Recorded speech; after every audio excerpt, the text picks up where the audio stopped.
Welcome to the Impact of the Pandemic, Understanding Global Traumatic Stress.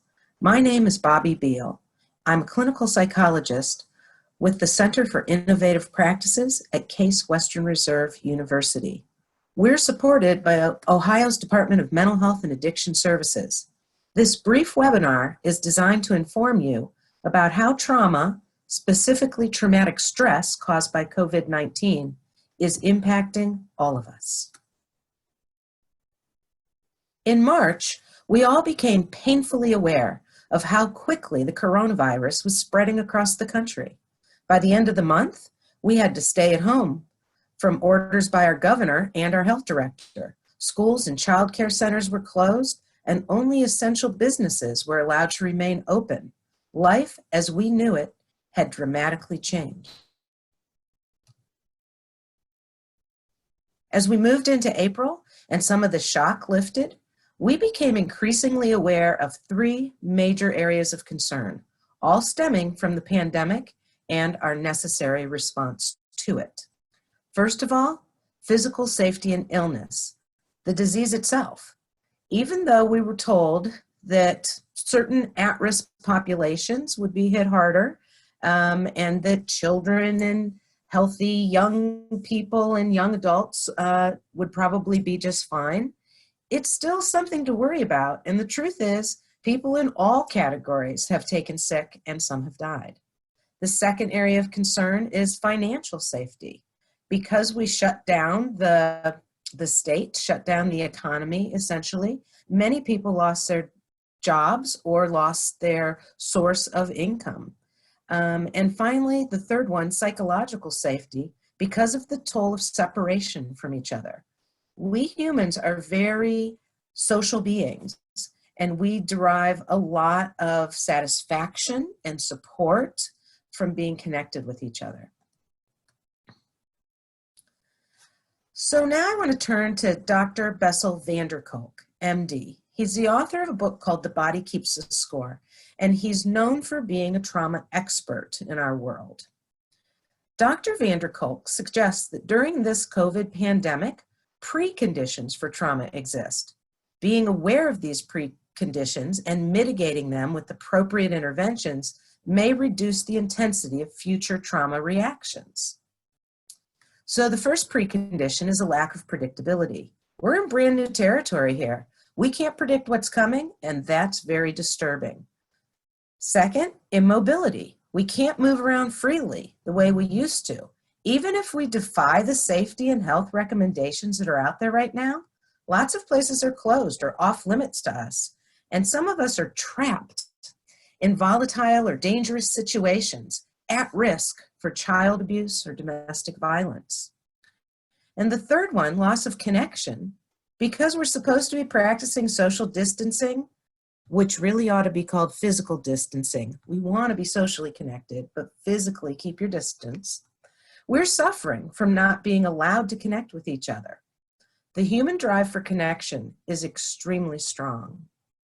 Along with these preconditions comes some traumatic stress symptoms, some responses, or how we react to a lack of predictability, immobility, and loss of connection.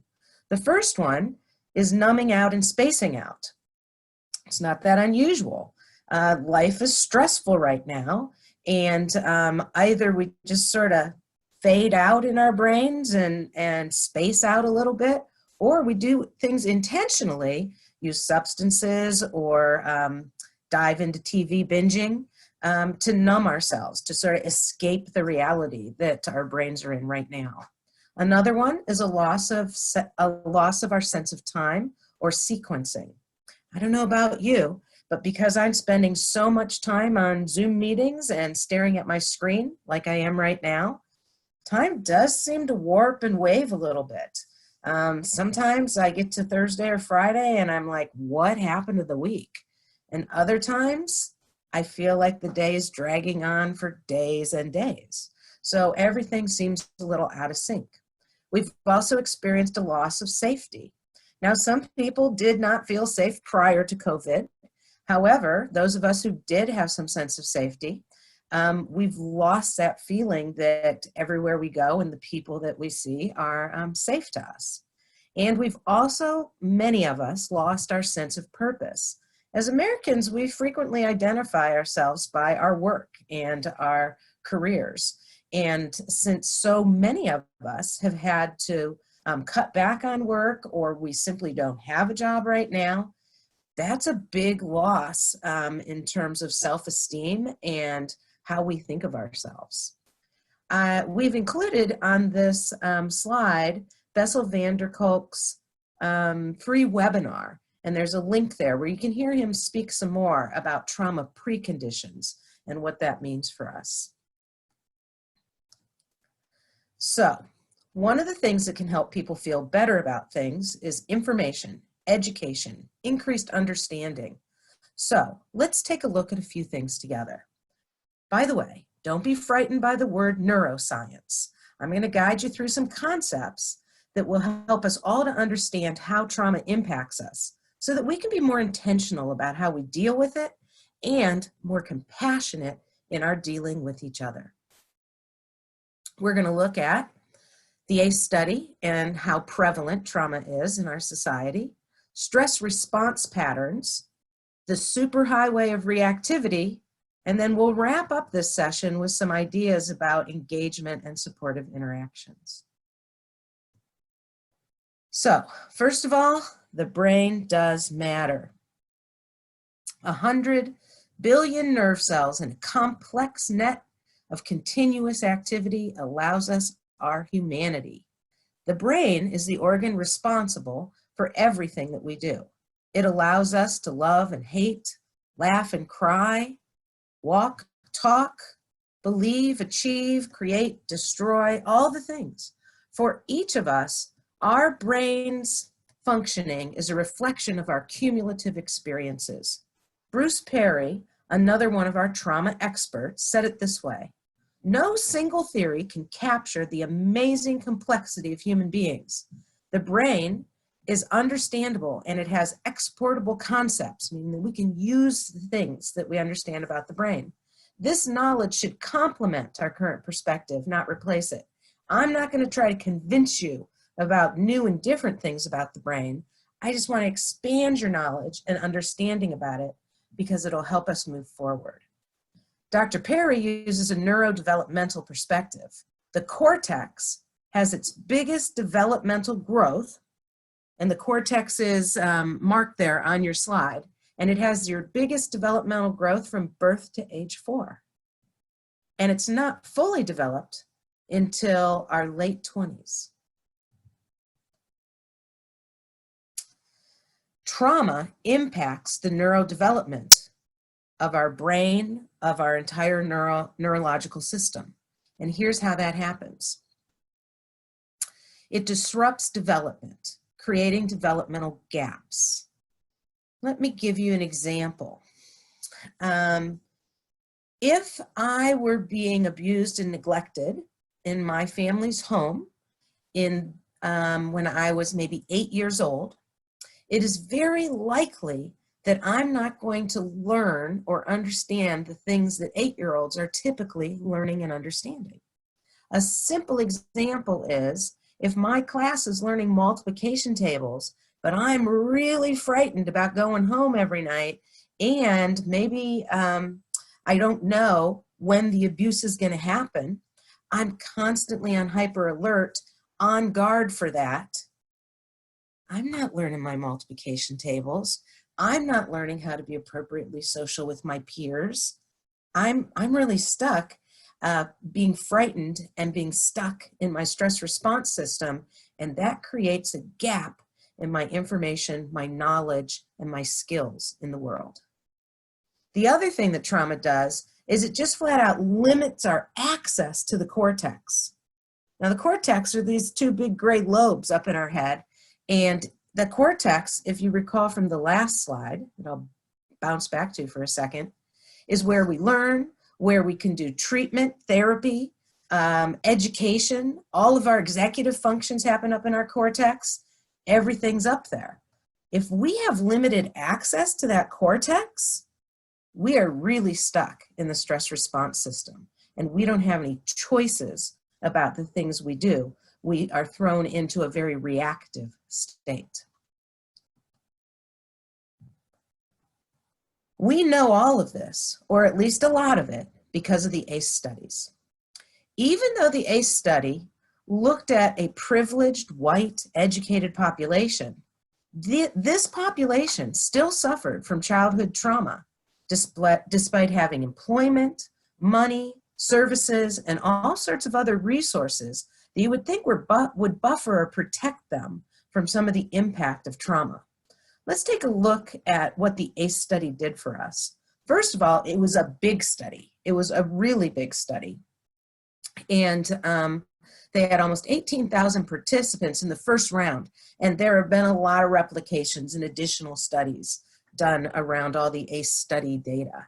The majority of those participants were over 50, white, and had attended college. So even though that particular subset of the population doesn't look like a lot of our vulnerable at-risk populations, we know that because they were impacted this way, how much more are our vulnerable populations suffering from that kind of impact. Now, the ACE study changed how we looked at trauma.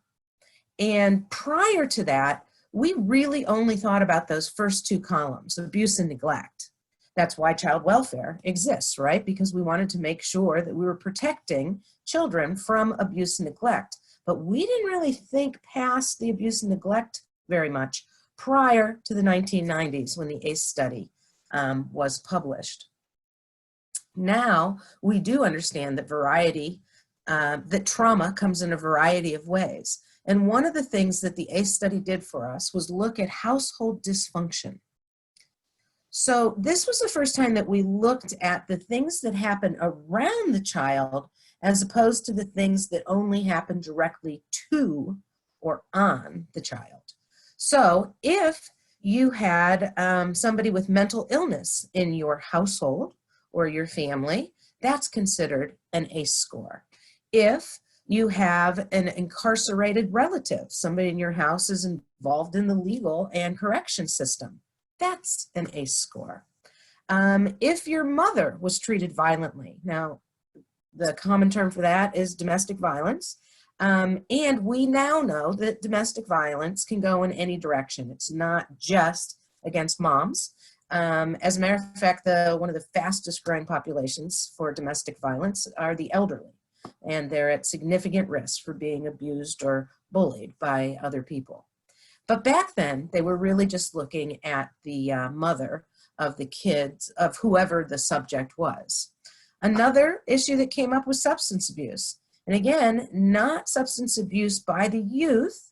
That can happen, particularly with adolescents, but any substance abuse in the household at all.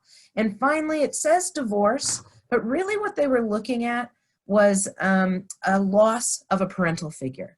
And we understand that you can lose parental figures through death, through divorce or separation, through extended military service, for all sorts of reasons. So the ACE study really opened our eyes to looking at the context in which a child lives and how much that context impacts them. Now, are those 10 things on that slide the only things that traumatize people? No, not at all. So I want to talk about what's missing and why those things might be missing. I put this short list together of 5 more things that could be counted as an ACE score.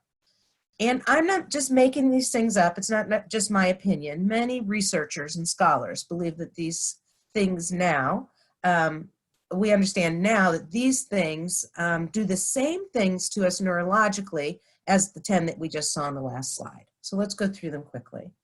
Number 1, school and community violence. We've all heard a lot about bullying. And we know that if somebody held us up at gunpoint on the street, that would be very traumatizing. So I don't think it's a long shot to say that school and community violence belong on the list. Number 2, disasters and accidents. And I think of this as natural disasters like hurricanes and tsunamis, things like that, and human accidents like car accidents or house fires. Those things are also traumatizing, and they impact us in very similar ways. The third one is invasive or prolonged medical procedures. In many of the houses that we do some really deep and mental health work, it's not unusual to have family members who have pretty bad medical conditions that require invasive or prolonged medical procedures. So while childhood cancer and different conditions are horrible for young people, we're really talking about the fact of seeing your relatives, your loved ones, have to endure these kinds of procedures, and understanding sort of the chronicity of that, and it can really wear on a person. So this is, rather than a specific trauma, it runs along the lines of traumatic stress, as do the next two categories: discrimination and oppression. If you are a person of color, if you are a woman, if you come from a different country or culture, then you have suffered from discrimination and oppression in the United States. Our culture is built on privilege, and there are only certain people have different classes or different levels of privilege, and the less privilege you have, the more you will suffer from these sorts of things. And the last one, but not the least, as a matter of fact, the biggest, is poverty. As a matter of fact, it's considered now to be the #1 marker for trauma. And if you live in poverty, the likelihood that you will have multiple traumas visit you and your family is extremely high. So now you have to think about it this way. If we include these items, and we should, now we could have an ACE score from 0 to 15 instead of from 0 to 10. A few more things I want you to understand before we move forward. Traumas, triggers, and other things. Here are some concepts to keep in mind. First of all, big T versus little t trauma. Big T trauma are events like a hurricane or a rape. Little t traumas are conditions like poverty or domestic violence. Little t traumas have no specific beginning or ending. They're chronic, they're unrelenting. You wake up and it's still a pandemic. And so they cause a long-term particular kind of stress. Big T traumas are big and bad, and we have huge reactions to them, but typically there's an ending. It ended, the event ended, and we can start to put our lives back together. As a matter of fact, right now, part of our problem with the pandemic is that there's no end in sight. Whatever you believe about how this pandemic is going to roll out, most scientists are in agreement that we have another wave coming in the fall, and that it'll be bigger and badder. And so that's very stressful. That's a lot of chronic stress to know that we have months and months to go before we even see how big and bad it's going to be. What fires together, wires together. So this is a saying in the trauma world, and what it is referring to is that whatever you're sensing during a trauma, and if you're sensing it, you're using your 5 senses, right? You can see it, you can hear it, you can smell it, you can taste it, you can feel it, okay? All of those things are happening while a big T trauma or little t traumatic stress is happening to you. And whatever those senses are, those memories of what you were sensing during that time will trigger your memories of being traumatized. Let me give you a little example. I was working with a young client years ago, and he was maybe 9 years old, and he lived with his mom in a little house, and they were in the kitchen together making some popcorn and talking about what they wanted to do, play a game, watch a show, something like that, when mom's boyfriend kicked in the kitchen door, scaring them both, and he attacked the mother and proceeded to beat her unconscious in front of this young child, who immediately crawled under the kitchen table and hid in the corner. Now, the good news about this story is that even at the age of 9, this young guy had it together. As soon as the guy left, he called for help and stayed with his mom until help came, and she did eventually recover. But I think we would all agree that was a highly traumatizing situation, and he certainly had trauma responses to that. He attended a day treatment program where I worked. And if you know anything about day treatment programs, it combines behavioral health services and educational services for children who have trouble with their behaviors and emotional management. And so they need to be in a safe place where you can manage those sorts of things. And so he really did a really nice job in our day treatment program. However, strangely, every Friday, something would happen and he'd get dysregulated, and we would end up having to escort him out or occasionally restrain him because he would get violent or just really aggressive with people. And we had a hard time figuring out what was going on. Now, if you know about these kind of programs, you might know that at the end of the week, many programs try to reward their participants. If you did a good job, if you got all your academic work in, if you participated in your treatment, those sorts of things, then you had Fun Friday. Usually that meant that you got an hour or so off in the afternoon and got to pick an activity, play a game, watch a movie, those sorts of things. What frequently goes along with that is popcorn. The smell of popcorn wafting down the hall would set our guy off, but we didn't know that at first. Of course, we knew about the trauma. We knew about the attack. We knew he had witnessed it and had processed that a significant amount. However, what we did not understand was he was hardwired to respond to popcorn, because what fires together wires together. And when he smells popcorn, instantly his mind races back to that horrible afternoon when this event occurred. And so he wasn't with us in the day treatment program. He was having certainly a trigger, but also flashbacks, and had a really hard time separating himself from that. And he couldn't articulate that to us. He couldn't just say, oh, that smell of popcorn makes me think about that bad time with my mom. They're not usually able to put that together themselves because he's not even thinking about the popcorn, but your brain knows. And your brain fires like crazy and says, seems dangerous. I smell popcorn, seems dangerous. So that's just a good concept to keep in mind, because a lot of times we don't understand what sets people off. We don't understand what makes them dysregulated. But it's likely to be that they have been triggered by one of their 5 senses. The next one is overinterpretations. So when we have a significant amount of trauma in our history, we tend to be hypervigilant, and we might, and actually frequently, overreact to perceived threats, even if it's not actually a threat. So one of my stories about this, again, comes from the day treatment program where I was. And it was let's say maybe a 12-year-old this time, and sitting in class, and the teacher says, hey, everybody get out those math worksheets that you were supposed to do last night. Well, my kid immediately starts to panic, because that request to produce work felt like a threat. Now, that's a good teacher. She was not actually threatening anybody, but that's the point. It doesn't have to be real. It doesn't have to be an actual danger or threat.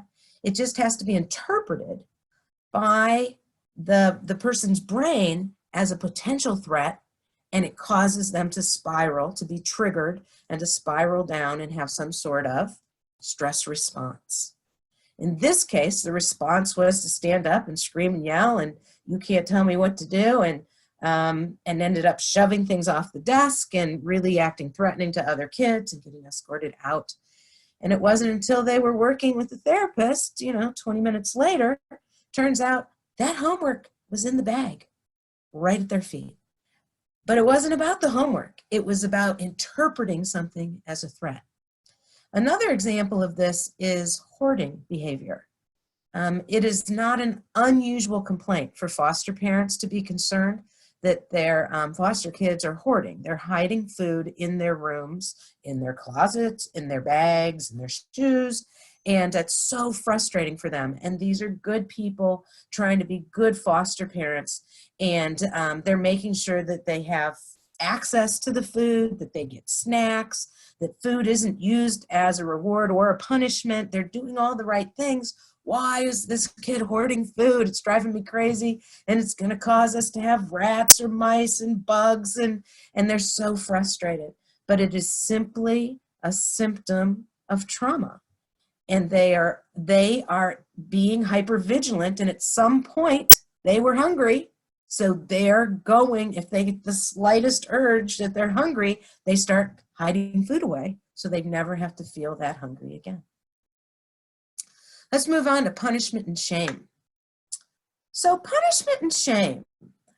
If you do not have a significant trauma history, then punishment and shame might work okay for you. It actually worked just fine for me. And I was a pretty good kid. I did not have a lot of childhood trauma. And I liked pleasing adults. I liked getting good grades. I liked getting recognized for doing things. And if you threatened me with punishment, I was just going to fix it. Whatever it was, that would be just fine with me. However, I didn't have a strong trauma history. And so I wasn't interpreting that punishment or that shaming and saying, oh, you could have done better sort of thing, as something horrible or threatening.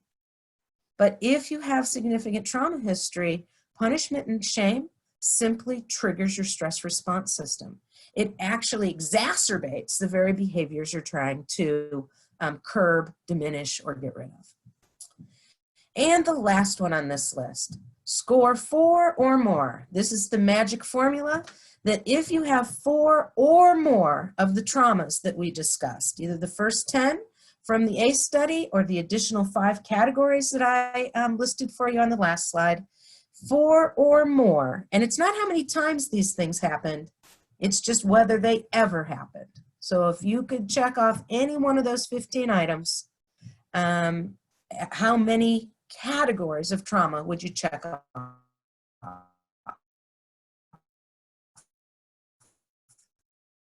If that is enough to disrupt your neurodevelopment and to rewire how you are processing the input of the world. So let's look at how those ACEs work across the lifespan.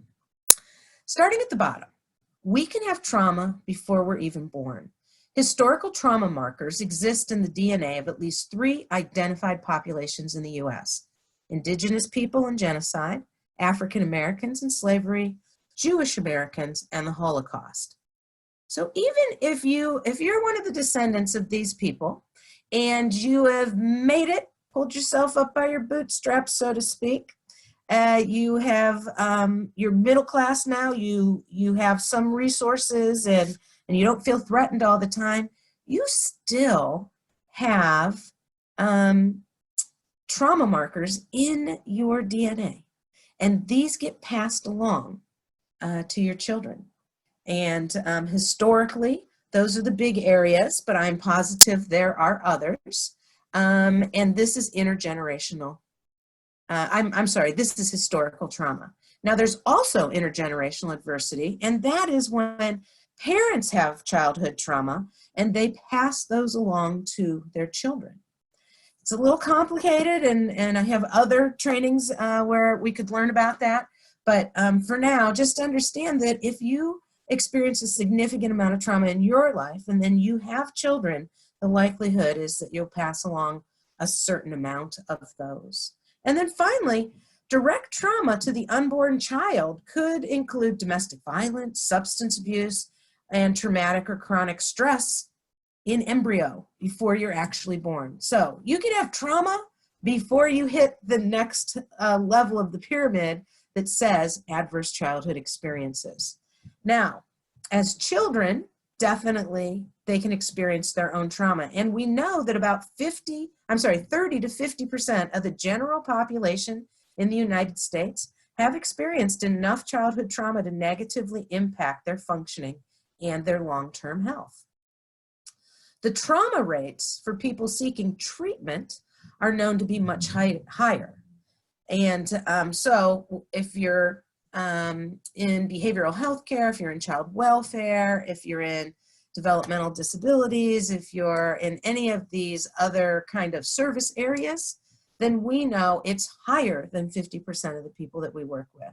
As a matter of fact, some estimates are as high as 90% of the people that we work with have that magic 4 or more, enough to disrupt their neurodevelopment. So when you have that kind of negative early life experience, you make adaptations to how you function and behave. If you've been hurt by a lot of people, then socially you make some adaptations to protect yourself. Maybe you're not that outgoing. Maybe you're super careful about who you speak to. Maybe you just scurry on home from school or work and limit your number of people contacts because you just don't trust them. Emotionally, you may guard your emotions, or you may not feel like you have a good control over how you express your emotions. And cognitively, you have to watch for those developmental gaps, because it can be frustrating to not have all the skills that your colleagues and peers have. So there's a lot of adapting that happens. In addition, you are likely to get involved in some health risk and other behaviors that aren't so good for you, okay? And we're gonna look at those on the next slide, but suffice to say that what's happening is our brain is telling us, please do something to feel better. And sometimes those things are drugs or overeating or sex, and it's nearly compulsory that we have to do those things. A lot of times, the general public would like to blame people for being addicts, or blame the people for being overweight, or blame the people for taking risks. But the truth is, your brain is really compelling you to do these things because it wants to feel some, at least temporary, relief. However, when you participate in those negative and risky behaviors for long enough, you're going to end up with diseases, disabilities, and social problems. And unfortunately, those things lead to an early death. And it's not an early death like a few months or even a year or two. It has, in the research, it's been shown that people with significantly high ACE scores have lost as much as 2 decades off of their life expectancy. So let's take a look at those behaviors. These adaptations and health risk behaviors lead directly to long-term physical and mental health conditions. And the top 5 are lack of physical activity, smoking, alcoholism, drug use, and check out that last one, missed work. It's not uncommon for people with high scores to have chronic absentee problems. These behaviors lead directly to long-term physical and mental health conditions. I won't read them all to you, but they are the top 10 problems, and many of them are in the top 10 causes of death in the United States. And this is no accident. This is not, this isn't shared across the entire population equally. The more trauma you have, the more behavior problems you have, the more you end up with these long-term diseases and illnesses and problems. So, how does this happen? Let's go back to our development as children, because this really has to do with childhood trauma. We're all being traumatized right now, chronic stress of COVID, but most of us, we're adults, and our brains are fully developed, and we know how to handle ourselves. We don't have to like it, but we do understand what's going on. But for kids, their brains are growing, their brains are developing, and when they have these sorts of problems, it really changes how their brain grows. So let's start with an optimal developmental experience. How do you grow a healthy brain?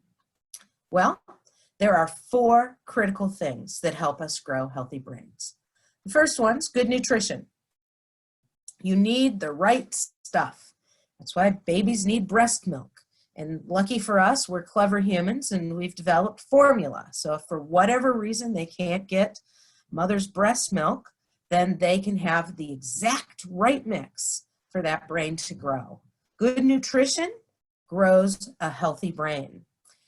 Babies can't live on cow's milk. Babies can't live on Mountain Dew. Babies have to have the exact right mix to grow their brain.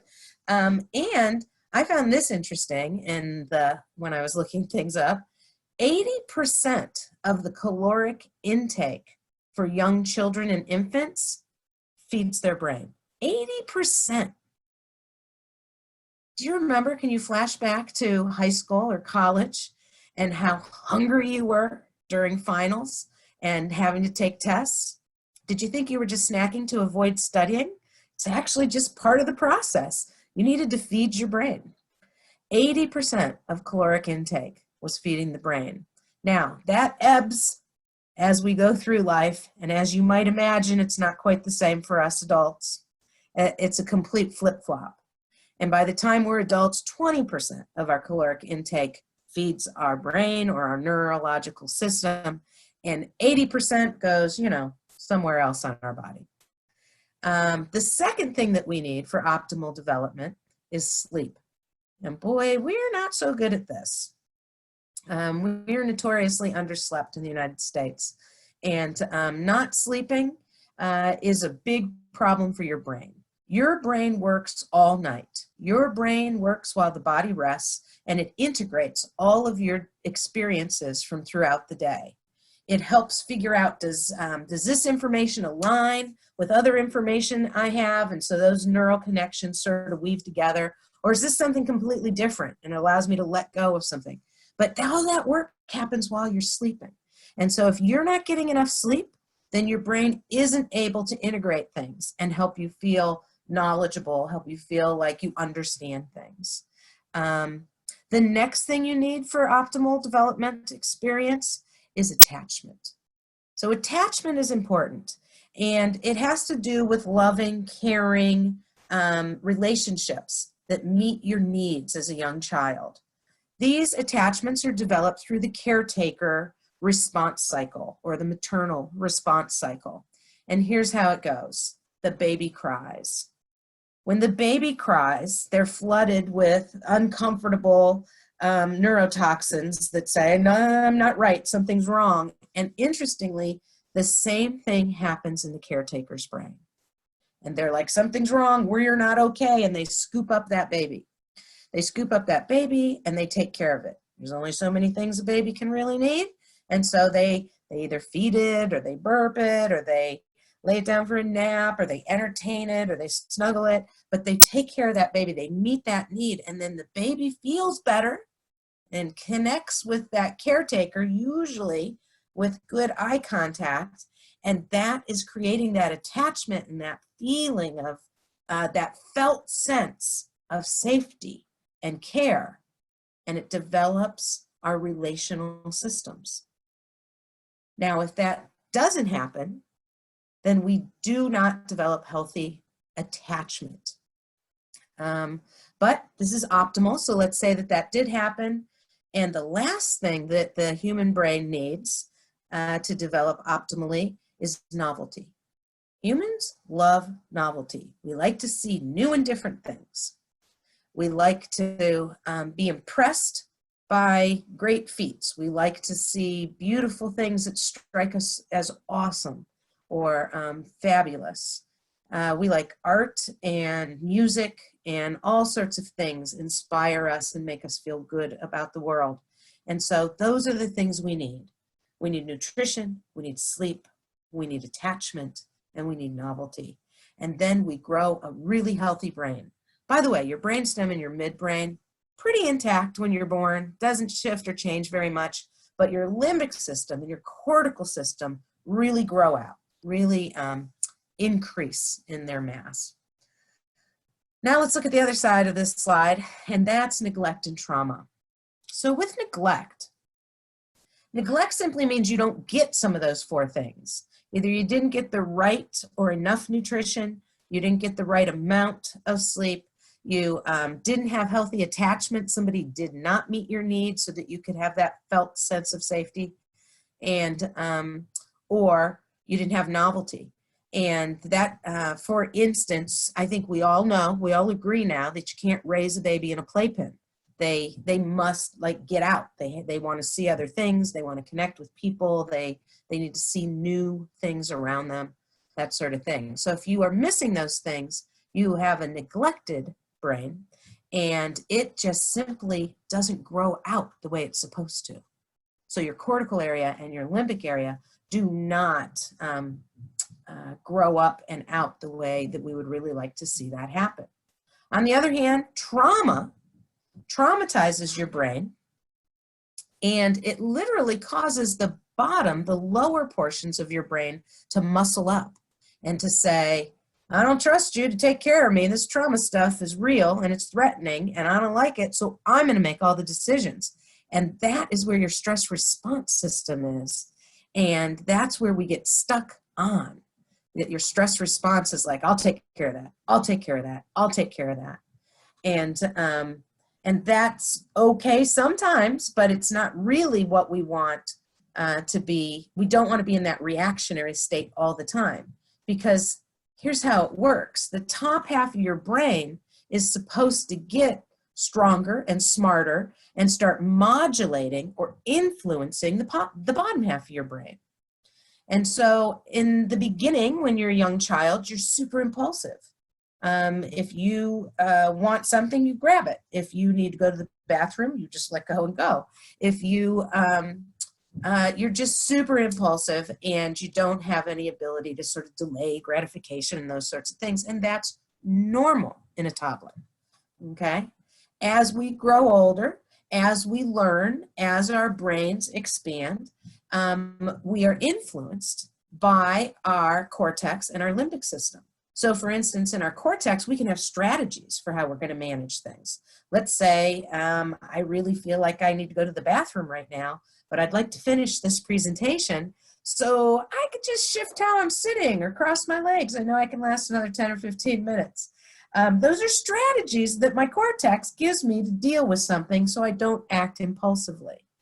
On the other hand, in the limbic system, which is all about relationships and emotions, in the limbic system, a child might be thinking, don't wet your pants, you don't want to be the smelly kid, you don't want other kids making fun of you. And so the importance for that child in that moment is about relationships and how that's going. And so we are influenced by our cortex and by our limbic system on how we react, how we respond, what we do. Unfortunately, when we have a lopsided brain, if you were, because of neglect and or trauma, it creates severe limitations for that cortical modulation. It doesn't have the power or the strength to influence you the way you would want it to. By the way, another example of this is road rage. Actually, I think this is a great example. I'm glad I thought of it before I went on.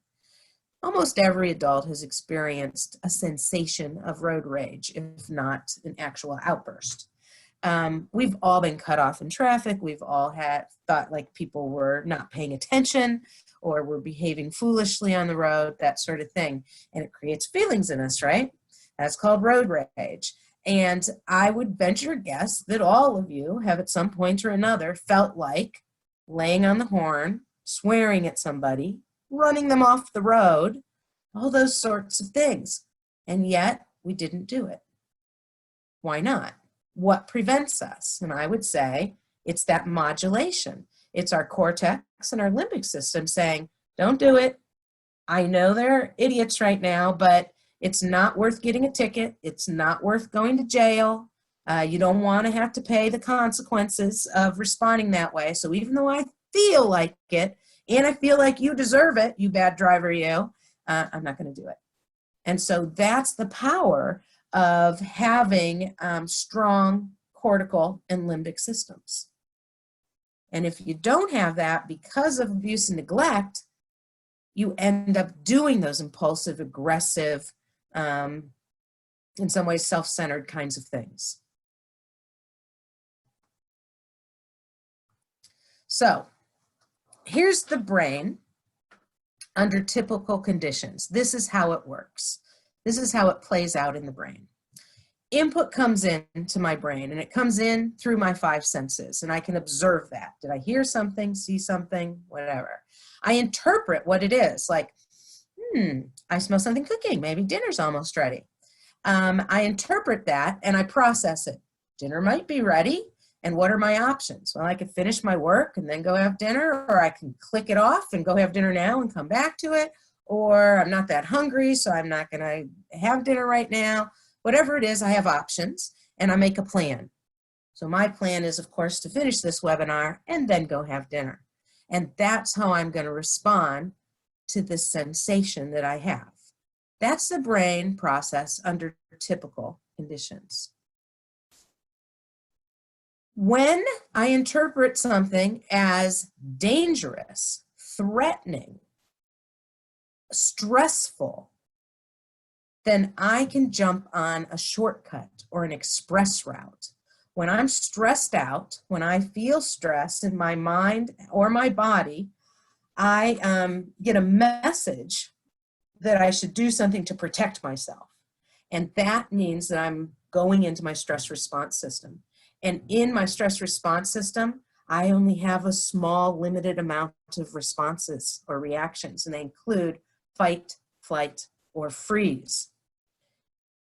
We're in a state of hyperarousal, and our automatic responses are going to kick into high gear and respond with those survival skills, reacting to the initial observation instead of thinking about how I would like to respond. Okay, so those are our survival skills. What's wrong with that? Isn't that a good thing? Yes. Our body and our mind get us ready to respond to threats by sending us a rush of adrenaline. It elevates our heart rate, it increases our breathing rate, and it tenses our muscles. This could be helpful if we were in a particularly dangerous situation, like a car accident or a saber-toothed tiger.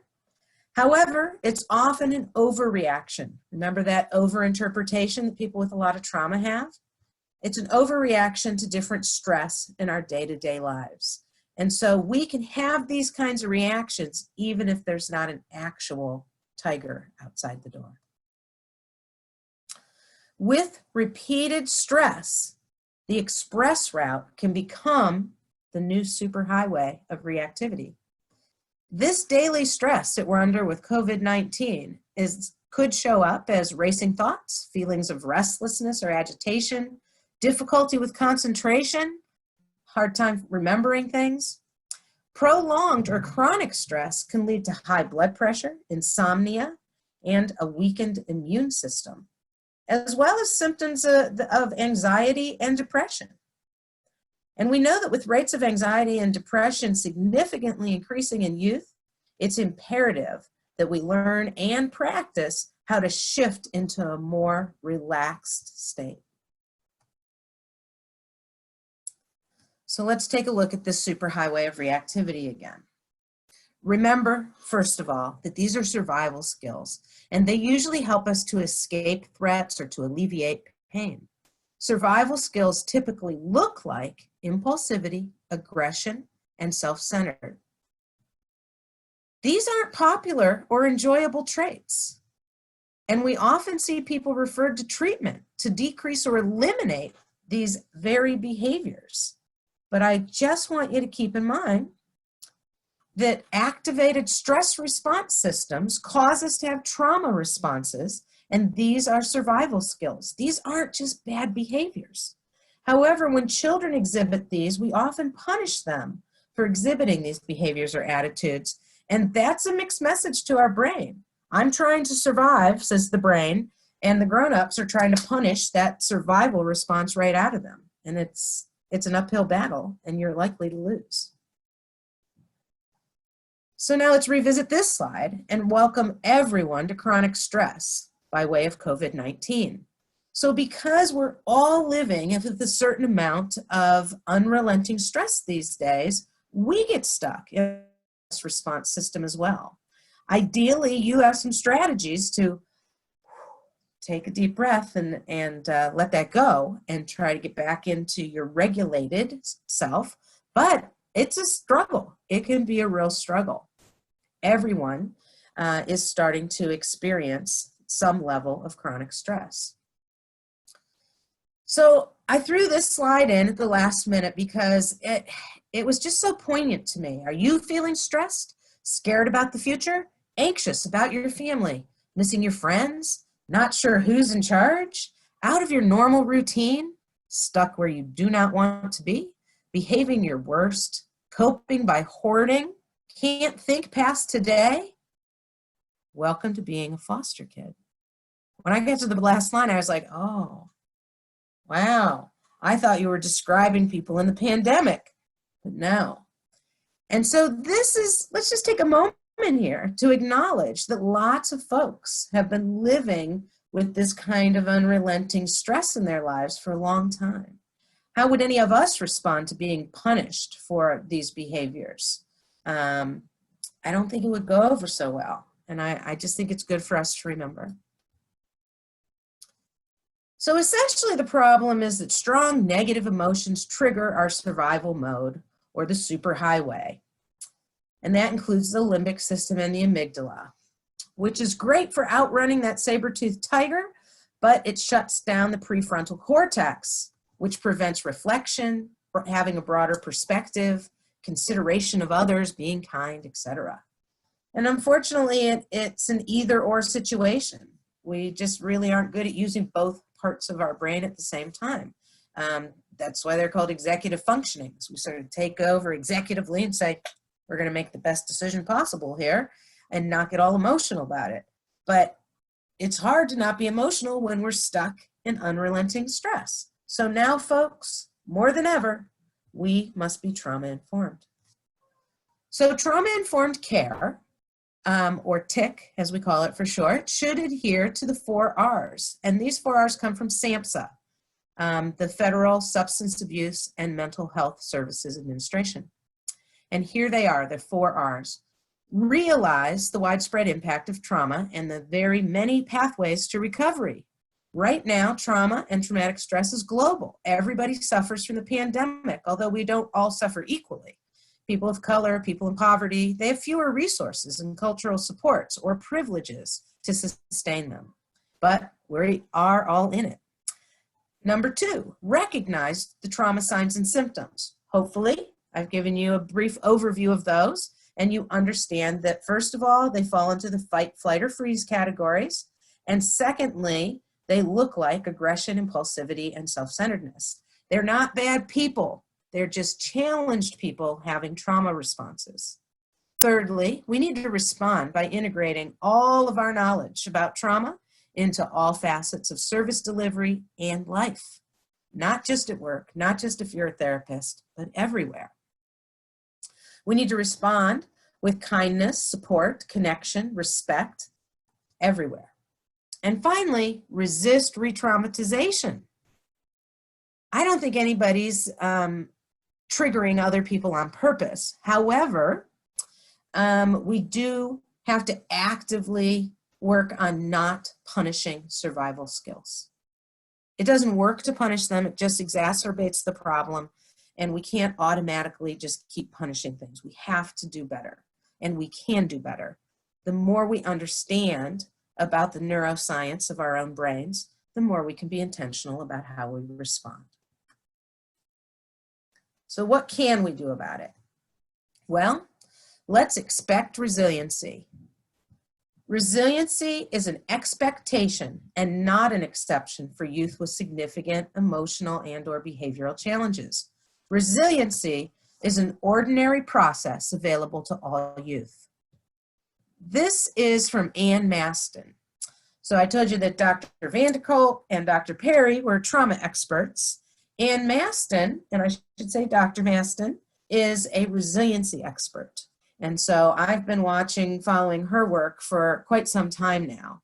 And I take a lot of hope in the idea that everybody has innate resiliency. And that is going to be the solution. We will never erase the trauma. We will never forget or erase this pandemic, will we? But we can increase resilience. We can look for people's innate resilience and build upon it. Or, as my 7-year-old friend Henry said, you can't stop the waves in the ocean, but you can learn to boogie board. So we are where we are, and we need to do something about it. And the answer, and there are many answers, but one of them is resilience. We can also do some psychoeducation, like you're participating in right now. We can reach out and make sure we have supportive relationships, and we offer supportive relationships. We can buffer and accommodate when people need assistance. We can teach skills instead of punishing behaviors we don't want. We can provide opportunities. We can avoid re-traumatization. We can validate people for their struggles, and we can facilitate resilience. This is a resiliency definition that was put together by the Resiliency Leadership Ohio group back in 2006.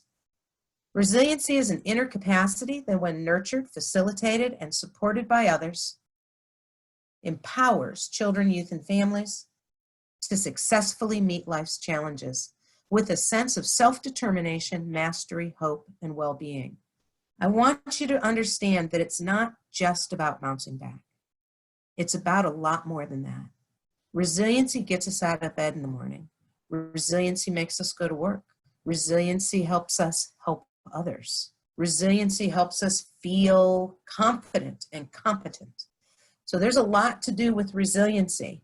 And if you'd like to know more about resiliency, you can visit a website called resiliency.ohio.org and watch for a follow-up to this webinar focused on increasing the resiliency in ourselves, in our families, and in our communities. Thanks for spending this time with me and learning about how trauma is impacting us all. If you have any questions or concerns, please email me at bobbi.beale@case.edu. If you'd like additional information or resources related to trauma, resiliency, and behavioral health treatment for children, youth, and their families, you can visit the Center for Innovative Practices websites, resiliencyohio.org, wraparoundohio.org, ihbtohio.org, all supported by Ohio's Mental Health and Addiction Services Department. Thank you, and good luck out there.